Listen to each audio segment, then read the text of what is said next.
Me miran todos por acá. Ya está, quédense tranquilo.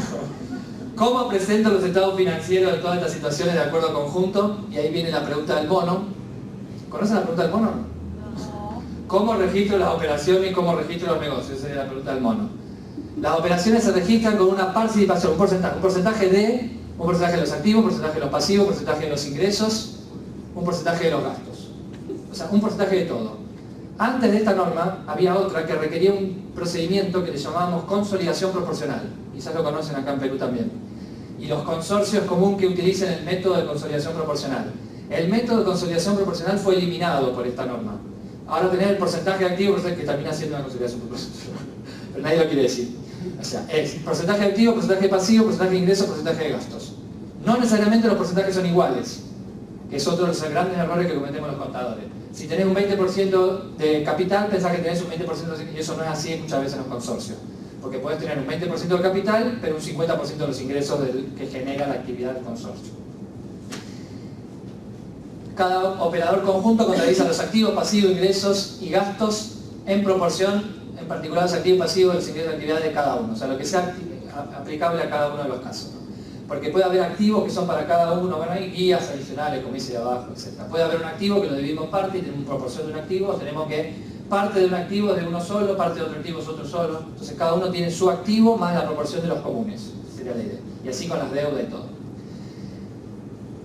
Tenemos partes que participan de un acuerdo pero no tienen control. ¿Se acuerdan que podíamos tener 2 o 3 que tenían control y un tercero, un cuarto que no tuviera control? Entonces las participaciones lo registran de acuerdo a una operación conjunta o a un negocio, o a un BPP o a un porcentaje de. Esa sería la idea.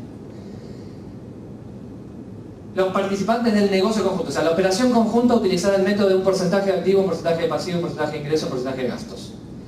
En cambio, cuando estás en un negocio conjunto, la contabilización es a través del método del BPP. Y en ese caso no consolidas nada. Queda medida el BPP. Vuelvo para atrás. Antes de esta norma, todos los acuerdos conjuntos se contabilizaban como un consolidado proporcional, un porcentaje de todo. A partir de esta norma se utiliza o un porcentaje de activos, pasivos, ingresos y costos o gastos, o un BPP, un método de la participación, y no poner un porcentaje de los activos, los pasivos, los ingresos y los gastos. Esa es la idea de lo que queda como todo. Si un inversor no tiene control conjunto, o utiliza la NIF 9 porque no llega a tener influencia, o utiliza el método de la participación porque ya tiene influencia. No es controlante, ni individual ni conjunto, pero tiene influencia o no influencia. Si no tiene influencia, es una inversión común. Si tiene influencia, método de la participación también. Y luego tengo los separados. ¿Se acuerdan que los separados era esta situación de la norma internacional? Si tengo el separado de un negocio conjunto, utilizo o es una operación conjunta, un porcentaje de cada uno, o utilizo el método de la NIF 27. NIF 27 da 3 formas de medir. Está un poco más complicado, pero básicamente estamos ahí. Y si tenemos también un acuerdo conjunto, tengo la NIF 11 o la NIF 9. O sea, si estoy en un negocio, utilizo o la NIF 11, utilizo la NIF 27, y si no, utilizo la NIF 9, o en el caso total, el control definitivo. Bueno, más o menos esta es un poco la idea, hacía abuelo de pájaro entrar en esta norma, que se aplica mucho, sobre todo en estos países tenemos muchos consorcios, muy común en la actividad económica.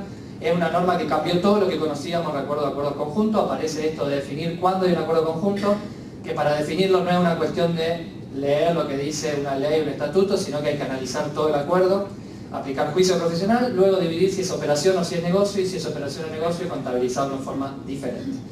Y como siempre decimos, bueno, tampoco es tan malo, hay una luz al final del túnel, tampoco nos pongamos mal, ¿no? Sí, siempre alguien va a saber cómo solucionar el punto, tampoco estamos. Bueno, y si no tienen las consultas o nada adicional, yo les agradezco mucho la participación y que me hayan invitado, y nos veremos alguna vez. Gracias.